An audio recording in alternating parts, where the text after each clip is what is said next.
अस्सलामुअलैकुम। Welcome to Surgulab channel. बिस्मिल्लाहिर्रहमानिर्रहीम। Adventure land, इसे लिखा है आयशा कमर ने। अब तक की कहानी में आपने सुना कि शोभी और कामरान साहब एडवेंचर लैंड पहुंचते हैं और कई गेम्स में हार चुके हैं। अब आगे 2-4 दिन के बाद उन्हें ख़जाना तलाश करने की मुहिम दरपेश थी। शोभी और फरीद बहुत खुश थे इस गेम के लिए। शायद वो यहाँ आए थे। उन्हें एक बड़े गार के पास ले जाया गया और एक बूढ़ा आदमी समंदरी जहाज़ के कैप्टन के ड्रेस में बाहर निकला। फ्रेंड्स, इस गार में 50 साल पहले 2 जर्मन मुसाफिरों ने अपना ख़जाना छुपा कर रखा है। इस ख़जाने को तलाश करने पर आपको गोल्ड मेडल दिया जाएगा और आप लोग अंदर जाकर ख़जाना तलाश कर सकते हैं। कामरान ने घबराकर सबकी तरफ देखा कि शायद कोई ना जाए, मगर सब तैयार थे। कामरान को इस किस्म के गारों से वहशत होती थी, मगर मजबूरन उन्हें जाना ही पड़ा। वो सब टार्च की रोशन करके अंधेरे में चल रहे थे। काफ़ी दूर चलने के बाद एक सुरंग में उतरना था। जब कामरान साहब की बारी आई तो उन्हें चक्कर सा आ गया। अपने बचपन का वाक़या याद आया। अपने मुल्क की बात थी। गर्मियों की छुट्टियों में गाँव गए थे। वहाँ इस किस्म के गार में घुस गए और साथी लड़कों को सताने के लिए गार में कहीं छुपना चाह रहे थे। गार की गहराई का अंदाज़ा ना कर सके और फिर कई फीट गहराई में जा गिरे। वो तो शुक्र था कि जान बच गई। टांग की हड्डी पर फ्रैक्चर आ गया था। वो डॉक्टर्स जो उन्हें हिम्मत दिला रहे थे, सबके चेहरे आंखों में फिरने लगे और वो बेहोश हो गए। गेम्स मास्टर ने ऐलान किया कि ये खेल 5 दिन के बाद खेला जाएगा और वो सब कामरान साहब को उठाकर उनके खैमे में ले आए। शोभी रो रहा था और वसीम अहमद उसे समझा रहे थे। कामरान की आंख खुली तो आंखों के सामने गहरा अंधेरा था। मेरा चश्मा, उन्होंने कहा। जल्द ही उन्हें ऐनक दे दी गई। सबके चेहरे धुंधले दिखाई दे रहे थे। कहीं दूर से शोभी और फरीद की आवाज़ें सुनाई दे रही थी जो उन्हें पुकार रहे थे। आधे घंटे तक यही कैफियत रही, फिर वो पूरी तरह होश में आ गए। मुझे क्या हो गया था शोभी, फरीद, उन्होंने पूछा। आप बेहोश हो गए थे अंकल। डॉक्टर्स ने कहा है कि दिमाग को कोई शॉक पहुंचा है। आर यू ओके डैडी, शोभी ने रोते हुए पूछा। I am all right शोभी, Kamran साहब मुस्कुराते हुए बोले और सबके चेहरों पर इत्मीनान दौड़ गया। कई मुकाबलों में शोभी और कामरान साहब हारते रहे और शोभी बोर होता रहा। उस शाम को बास्केटबॉल का मैच था। 2 टीमों को ही खेलना था। आधे घंटे में जो भी टीम सबसे ज़्यादा गोल बनाती वो विनर होती। इत्तेफाक से शोभी और कामरान को रॉबर्ट और जिम्मी से खेलना था। सीटी बजी। कामरान ने बॉल ले शोभी की तरफ उछाला, लेकिन जिम्मी ने छलांग लगाकर पकड़ लिया और बास्केट में डालकर एक गोल कर लिया। फिर उसने गेंद उछाली और रॉबर्ट ने कैच करके गोल बना लिया। रॉबर्ट ने फखरी अंदाज में कामरान की तरफ देखा। कामरान ने लापरवाही से शानों को जुम्बिश दी। शोभी की आंखों में आंसू आ गए। वो चाहता था कि वो दोनों भी कोशिश करके खेलें। इस वक्त गेंद उसी के पास थी। फर्स्ट हाफ में जिम्मी की टीम ने 25 गोल बना लिए थे और वो दोनों अभी तक कोई गोल ना कर सके थे। कामरान साहब गलत निशाना लगाते और गेंद बास्केट के बजाय कहीं और होती।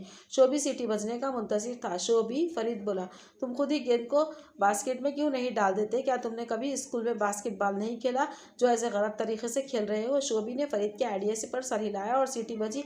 शोभी ने खुद ही खेलते हुए गेंद को ले जाकर बास्केट में डाल दिया। खूब तालियां लोगों ने बजाई और उसके बाद शोभी रुका नहीं। मुतवातर दोनों से गेंद छीन कर खुद ही गोल बनाता रहा। शोभी शोभी, अब लोग चीख चीख कर उसकी तारीफ में गाने लगे थे। कामरान साहब ने थोड़ी फुर्ती दिखाई और उन्होंने भी 4-5 गोल बना लिए। इस वक्त वो जीतने के करीब थे और 25 गोल के बराबर करके बराबरी करनी थी। जैसे ही शोभी ने 25वां गोल किया, Kamran and Shobhi, you are the winners.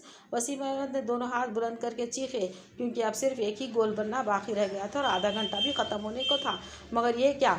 अचानक ही जिम्मी ने शोभी को एक धक्का दिया और उसके गिरते ही उस पर घूंसों की बौछार कर दी। सब लोग ग्राउंड में आ गए। खींचकर जिम्मी को हटाया गया। शोभी बहुत मुश्किल से उठा।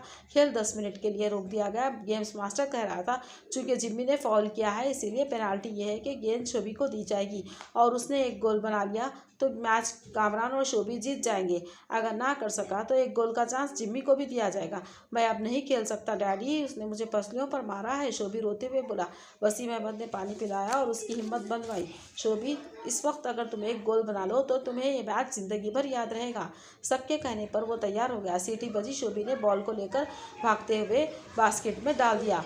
कामरान साहब की आंखों में खुशी से आंसू आ गए। सबने शोभी को उठा लिया। रॉबर्ट और जिम्मी बहुत गुस्से में पैर पटकते हुए वहां से चले गए। गेम्स मास्टर ने एक सर्टिफिकेट और ट्रॉफी शोभी को इनाम में दी। रात में गेम्स मास्टर ने सबको जमा करके एक तकरीर की जिसमें वो कह रहा था, इस एडवेंचर लैंड का मकसद लड़कों में मुकाबले के जज्बे को उभारना है और उसके साथ उनके वालिद को भी शामिल करने का मकसद ये है कि जो बच्चे ज़हनी तौर पर अपने वालिदैन से दूर रहते हैं वो अपने वालिद को समझने की कोशिश करें और उनका कहना मानने की उन्हें आदत हो जाए। तकरीबन आधे घंटे तक वो तकरीर करता रहा और उसकी तकरीर ख़त्म होने के बाद लोगों ने कामरान को डाइस पर आने को कहा। कामरान को डाइस पर आना ही पड़ा और उन्हें कई जोक्स सुनाए और सबने खूब तालियां बजाई। कामरान ने वापस आकर अपनी जगह पर बैठते हुए देखा कि रॉबर्ट उठकर चला गया है। कई लोगों ने सॉन्ग्स भी सुनाए और महफिल बर्खास्त हो गई। वो अपने खेमे की तरफ आया। खेमा यहाँ से काफ़ी दूर था। टार्च रोशन करके चलते रहे। खेमों के करीब पहुंचकर वो हैरतज़दा रह गए। उनका खेमा किसी ने उखाड़ कर फेंक दिया था और सामान बिखरा हुआ पड़ा था। कामरान साहब ने दूसरों के खेमों की तरफ देखा तो दूर रॉबर्ट अपने खेमे के सामने कुर्सी पर बैठा हुआ नजर आया। दोनों की नज़रें मिली और उसने चैलेंज करने के स्टाइल से कामरान साहब की तरफ देखा। कामरान साहब जोश में भरे उसकी तरफ बढ़े। कामरान, वसीम अहमद ने रोका, लेकिन कामरान साहब रुके नहीं। यह हरकत तुमने की? कामरान साहब ने रॉबर्ट से पूछा। हाँ। उसका अंदाज चिढ़ाने वाला था। कामरान साहब ने उसका कॉलर पकड़कर कुर्सी से उठा दिया। डैडी, शोएब ने पुकारा, लेकिन कामरान साहब गुस्से में आपे से बाहर हो रहे थे। उन्होंने 2-4 घुस्से उसके लगाए, लेकिन वही हुआ जिसका वसीम अहमद को डर था। उसने कामरान साहब को ज़मीन पर ढकेला और ऊपर चढ़कर उन्हें मारने लगा। फरीद, जाओ किसी को बुला कर लाओ, पता नहीं वरना ये कितना मारेगा। फरीद भाग कर गया और कई लोगों को लेकर आया। लोगों ने आकर दोनों को अलग किया। कामरान के चेहरे पर उसने मुक्के लगाए थे और इसलिए उन्हें जगह जगह से खून निकल रहा था। उन्हें एक बार फिर फर्स्ट एड दे दी गई और वो जल्दी सो गए, मगर शोभी रात भर रोता रहा। वो एडवेंचर लैंड से जल्द अज जल्द चला जाना। दूसरी सुबह कामरान साहब उठे तो किसी कदर बेहतर थे उस और उनका मूड भी ठीक हो गया था। तो एक दिन में वो पूरी तरह फिट हो गए और गेम्स जो उनके ख्याल से रोक दिए गए थे वो फिर से शुरू हो गए। आज सब लोग कश्ती तेज चलाने का मुकाबला कर रहे थे, मगर शोभी ने सामान पैक कर लिया। उसकी जिद थी कि वो वापस जाएंगे। कामरान साहब ने शिप बुक करवा ली जो उन्हें मिसिसिपी के पार ले जाती थी। इस वक्त वो दोनों दरिया के किनारे खड़े थे। शोभी, आई एम सॉरी, मैंने यहाँ आकर काफ़ी गलतियाँ की और तुम्हें बहुत शर्मिंदा होना पड़ा। कामरान साहब बोले। शोभी कुछ ना बोला। मैं फिर कहता हूँ कि हम कैंपिंग ख़त्म करके ही यहाँ से जाएंगे। मैं जानता हूँ कि तुम कितने शौक से यहाँ आए थे। हम वापस जाएंगे। शोभी बोला। अच्छा, कल खजाना तलाश करने वाला गेम है। मैं तुम्हारे साथ मिलकर पूरी कोशिश करूंगा कि तुम खजाना तलाश करो और तुम्हारा एडवेंचर पूरा हो जाए। अब शोभी कुछ सोचने लगा। कामरान साहब ने मुस्कुराकर उसकी तरफ देखा। अच्छी तरह जानते थे कि खजाना तलाश करना उसकी कमजोरी है, मगर वहाँ तो आप बेहोश हो जाते हैं। कुछ देर बाद उसने कहा, मैं अपने आप को संभाल कर तुम्हारी पूरी मदद करूंगा। अच्छी बात है, वापस चलते हैं। गुड बॉय, कामरान साहब ने कहा और आगे बढ़ गए और कश्ती वाले से जाकर कहा कि अब वो नहीं जाएंगे। आपको $12 कश्ती बुलाने के देने पड़ेंगे।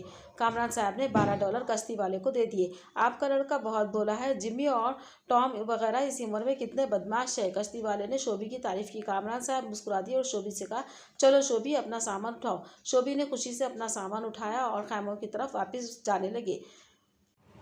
क्या शोभी और कामरान साहब खजाना तलाश कर पाएंगे? ये सब जानने के लिए सुनिए एडवेंचर लैंड का चैप्टर 3। इस चैनल को लाइक, शेयर और सब्सक्राइब ज़रूर कीजिए और कमेंट्स करके हमें ज़रूर बताइए कि ये स्टोरी आपको कैसी लगी।